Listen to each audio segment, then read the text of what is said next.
and welcome back to Lucky Loaders 15, where I'll be giving you 3 tips for tomorrow's racing. Now, before we get stuck into them, let's quickly just reflect on how our selections performed today. In the end, it was definitely a disappointing day here on our YouTube channel, as both our horses could never really get competitive. The nap, I do apologise, in the end was unsuited by how the race was run. They went a slow pace. Tiban, who I knew would be up there, went a slow gallop, and in the end it just really unsettled. I do apologise. I thought you might have had the likes of Pert's Dawn going forward, but he was restrained, and in the end it just played into Tiban's hands in the end.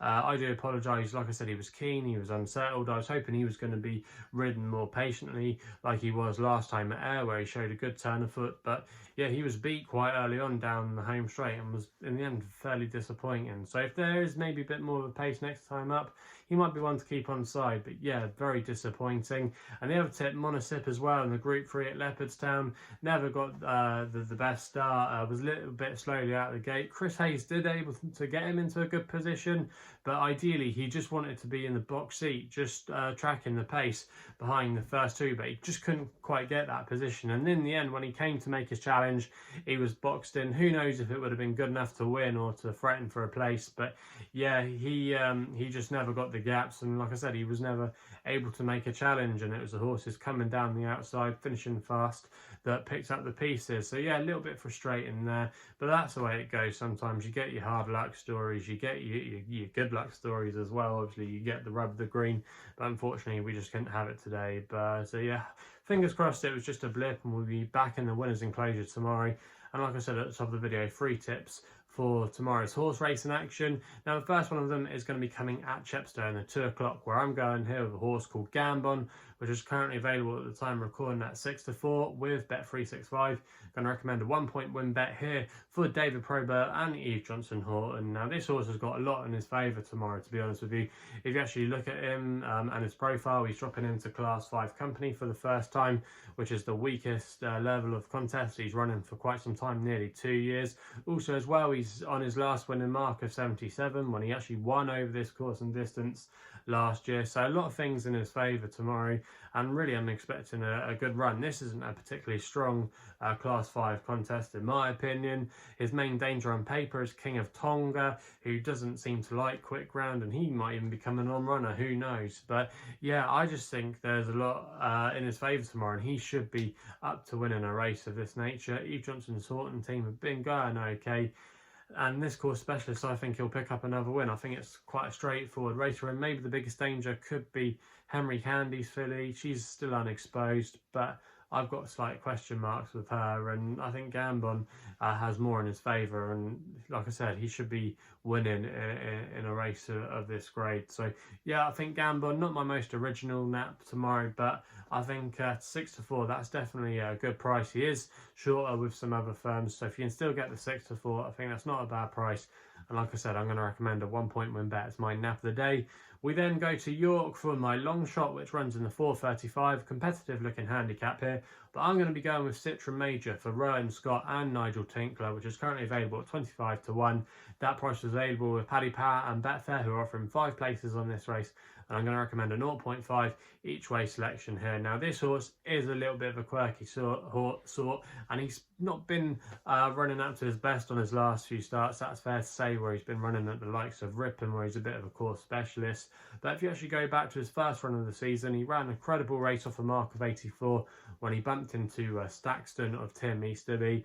But yeah, ever since then, it has been a little bit disappointing. But I think what really revitalises this horse is headgear, and tomorrow he's going to be getting that because they're going to be trying the first time blinkers. Now, last time he won, he actually had new headgear applied to him, which was a visor. He won in a first time visor, and I was looking at this horse's profile when equipment has been applied, and he's actually seemed to improved a little bit for it. And I think maybe the blinkers could just be the key to this horse. It might just put his mind on the job. He's got a good draw tomorrow. Interesting as well, he's stepping back up in trip tomorrow to 7 furlongs. He's won over that trip before, and he's won over the course and distance before. And off a mark of 84 in this level of grade, I think he can be competitive and maybe could be worthy enough to nick a place. And I think at 25 to 1 there, that's not a bad each way price at all. I'm hoping the blinkers work for him. And Rowan Scott as well, renewing that partnership is good.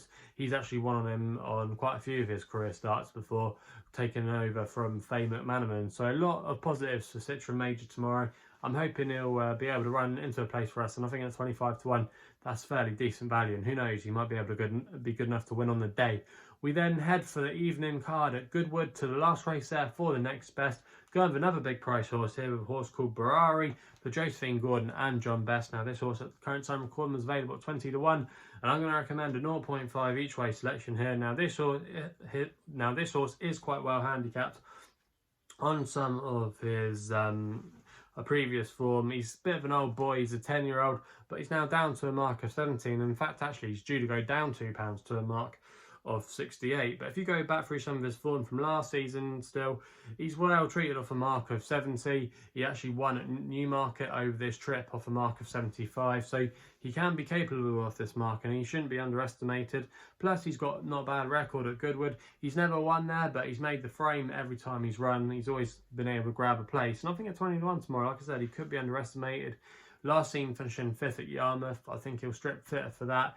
And he's not to be discounted here. I think a few horses at the top of the market, a little bit too short in my opinion, and they might just get caught out by the track. But this horse, Berrahri's won at courses like Epsom, like I said, run well at Goodwood, Newmarket, all a bit undulating, and that experience might serve him in good stead.